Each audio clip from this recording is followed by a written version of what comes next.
The safe's tumblers clicked like bones snapping in the silence of my room, and I froze, heart slamming against my ribs as if it knew what came next. There, spilling out like forbidden secrets unearthed from a grave, were my books. Giovanni's Room, The Price of Salt, dog-eared paperbacks that had whispered truths no one else would. And perched on my rumpled sheets, like a judge's gavel fallen from heaven, sat a wooden cross, its edges rough-hewn, my mother's handwriting scrawled on a note beneath. This isn't you, Jude. God loves you enough to save you. I was 16 when I first shoved those books into the back of my closet, wrapped in an old gym sock like they were contraband grenades. Our house in Elmwood, Ohio, population 4,200, where the biggest excitement was the annual corn festival and Friday night lights at the high school stadium, didn't have room for stories like mine. Dad worked the line at the auto plant, coming home smelling of oil and exhaustion. His Bible verses muttered like incantations over dinner. Mom, with her perm and her potlucks for the church ladies, saw the world in black and white. Saved or sinner, straight or straying. I was their golden boy, the kid who mowed lawns for extra cash and dreamed of escaping to the coasts, where the air tasted like possibility instead of corn syrup. But those books, they were my lifeline, smuggled from the library's diversity shelf that no one touched. James Baldwin's words hit like a freight train. If you love a man, and that man loves you, what else matters? I'd read them under the covers with a flashlight, pulse racing, imagining a life where I didn't have to hide the way my eyes lingered on the quarterback's easy grin in the locker room. By junior year, the closet wasn't cutting it anymore. I bought that safe secondhand from a garage sale, $50, dented but sturdy, and bolted it to the floor under my desk. Locked it with a combination from my grandma's birthday, 0-6-1-2, my fortress against the world. That's when Elias crashed into my life, like a meteor streaking through the flat Ohio sky. It was the fall of my senior year, at the county fair, where the air hung heavy with fried dough and diesel from the tractor pulls. I was manning the ring toss booth for Key Club, dodging cotton candy sticky kids, when he wandered up, tall, lanky, with sun-bleached curls that fell over one eye and a faded Ramones t-shirt that screamed not from around here. He was visiting from Cleveland, crashing with cousins, and his tosses were all wild misses. But his laugh? It wrapped around me like smoke from the funnel cakes, warm and hazy. Man, I'm hopeless, he said, handing over another ticket. His green eyes locking on mine with a spark that made my stomach flip. You got any tips? Or are you just gonna watch me crash and burn? I swallowed hard, fumbling the rings. Aim low. Gravity's your friend. Lame, but he grinned like I'd quoted Shakespeare.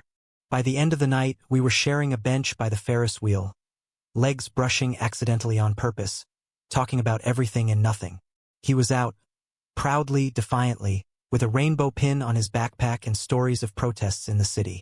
It's not easy, he admitted, voice low as the wheel creaked overhead. But hiding? That's the real killer. Eats you from the inside. I nodded, throat tight, staring at the lights blurring into stars. That night, I dreamed of his hand in mine, no safe required. We texted nonstop after that. Elias drove down every weekend, his beat-up Honda Civic rattling into our driveway like a secret. We'd sneak off to the old quarry outside town, where the water ran deep blue and the cliffs echoed our laughter. There, under the relentless Midwest sun, he taught me how to be brave in pieces. A brush of fingers turning into held hands. A stolen kiss behind the bleachers after my shift at the diner, tasting like root beer and rebellion. You're beautiful when you're real, Jude, he'd whisper, his breath ghosting my ear, and I'd melt, every guarded wall crumbling. It was romantic, yeah, the kind of slow-burn love that felt like coming home to a place you'd never been. We'd lie on the quarry's edge, heads together, plotting escapes. New York, he'd say, tracing patterns on my palm. Or San Francisco, somewhere the streets don't judge. I'd laugh, but inside, it terrified me. Mom had started noticing the friend who called too often, the late nights I blamed on study group. Dad just grunted over his coffee, but her eyes sharpened, like she could smell the sin on me. The betrayal hit like a sucker punch on a Tuesday in November, gray skies pressing down on Elmwood like a lid on a boiling pot.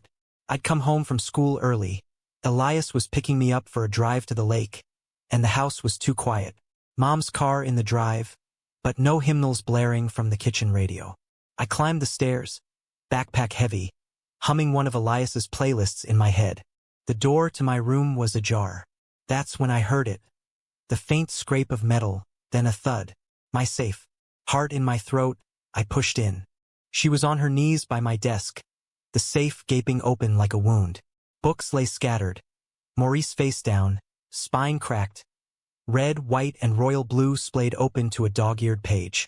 Mom rose slowly, her face a mask of sorrow and steel, wiping her hands on her apron as if she'd been kneading dough instead of dismantling my soul. The cross was already on the bed, fresh from her Bible study craft night. She'd guessed the combination, overheard me once, maybe, or pieced it from family dates. Or worse, picked the lock with a bobby pin and prayers. "Jude," she said, voice cracking like thin ice. "I thought I raised you better. This filth. It's the devil's work." Whispering lies. I stood there, rooted, the air sucked out. "Mom, that's mine. Private." My voice was small, a boy's plea. She crossed her arms, eyes wet but unyielding. "Private? Under my roof? I found your phone, too, those messages. That boy. It's not natural, Jude. It's a sickness. We'll pray it out of you. Church counseling starts Friday." Betrayal burned hotter than fear. This wasn't just discovery. It was invasion. A mother's love twisted into a weapon. Elias. My Elias, the one who'd held me through panic attacks about exactly this, flashed in my mind. What if she called him? What if she drove to Cleveland, cross in hand? I snatched Giovanni's room from the floor, clutching it like a shield. "You don't get it. This is me. These stories?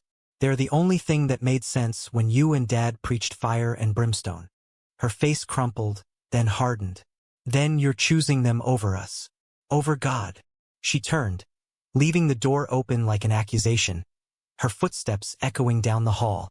I slammed it shut, sliding down the wall, sobs ripping free. The cross mocked me from the bed, its shadow long in the fading light. I texted Elias. "She knows. Everything." His reply came in seconds. "I'm coming. Hold on." He arrived as dusk bled into night, tires screeching into the drive. I met him on the porch, the cold biting through my jacket, Mom's silhouette flickering in the kitchen window like a ghost. Elias pulled me into a hug, fierce and unyielding, his heartbeat a drum against mine. "We're out," he murmured. "Tonight." But the climax wasn't fireworks or grand escapes. It was the quiet storm in the living room. Dad slumped in his recliner with the TV droning football highlights. Mom perched on the couch like a sentinel. Elias stood beside me, hand in mine, a united front against the Heartland hurricane. "Mrs. Harlan," he started, voice steady as the quarry waters. "I love your son, not in spite of who he is, but because of it." Dad muted the game, eyes narrowing. Mom's lips thinned. "Love? This ain't love, boy. It's confusion. Temptation." The words flew then, harsh, holy, heartbreaking. Mom quoted Leviticus like bullets.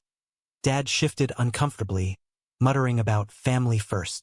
I fired back, voice breaking. "You think locking me in your idea of normal saves me? It kills me. Elias sees me, the real me, not your perfect son charade." Elias squeezed my hand, his thumb a silent anchor. "Jude's not broken. Your fear is." The room crackled, air thick as pre-storm humidity. Mom lunged for the Bible on the side table, slamming it open. "Get out, both of you, until he repents." Dad finally spoke, gravel rough. "Elias, son, maybe give us time." But time was the thief we'd both stolen from. I grabbed my backpack. Book stuffed in haphazardly, safe left unlocked like a gauntlet thrown, and we bolted into the night, Elias's car a lifeline roaring down Route 23.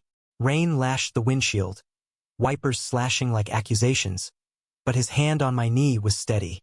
We drove north, toward Cleveland, the city lights smearing into hope. The road unspooled our confessions. My terror of losing them, his own scars from a dad who'd bailed after the coming out. "Betrayal cuts deep," he said, eyes on the dark. "But it doesn't define us." We crashed at his aunt's, a no-nonsense nurse with a spare room and zero judgments, and the next days blurred into survival. School calls home, ignored. Mom's voicemails a litany of pleas and psalms. I ached for the boy who'd mowed their lawn, for the family fractured on my truth. But Elias? He was the romance that endured, lazy mornings tangled in sheets, chaste, but close, walks by Lake Erie where the waves whispered forgiveness. The humanistic turn came in a letter, postmarked Elmwood, arriving 2 weeks later. Mom's script, shaky. I broke into your safe because I was scared. Of losing you, of hellfire stories they drilled into me as a girl. The cross? A cry for help, not hate. Your dad and I, we're trying. Church group for parents like us. Come home when you're ready. We love you, Jude. The real you. Tears blurred the ink. Not a fairy tale fix. No parades or instant hugs, but a crack in the door, light seeping through. Elias read it over my shoulder, arm around me. Human, huh? Messy as hell, but real. We returned for Christmas, tentative as deer in headlights. Dad clapped my shoulder awkward-like, muttering about the Browns' lousy season. Mom hugged too tight, whispering, I'm sorry for the safe, for the cross. No sermons, just pie and fragile peace. It's been years now. I'm 22, studying lit at Case Western. Elias beside me in our cramped apartment overlooking the lake. The safe? I melted it down, books on open shelves. Mom visits, cross necklace glinting, but her eyes softer, asking about our lives without the flinch. Betrayal's scar fades, not gone, but woven into something stronger. Love that bends but doesn't break. In this wild, wounded American heartland. We lock eyes across the dinner table sometimes, Elias and I see it. The Corey boy, the fair lights, the rain-slick escape. It's not perfect, this life of ours, but it's ours. And in the end, that's the story worth telling. Not the lock, but the key we forged together.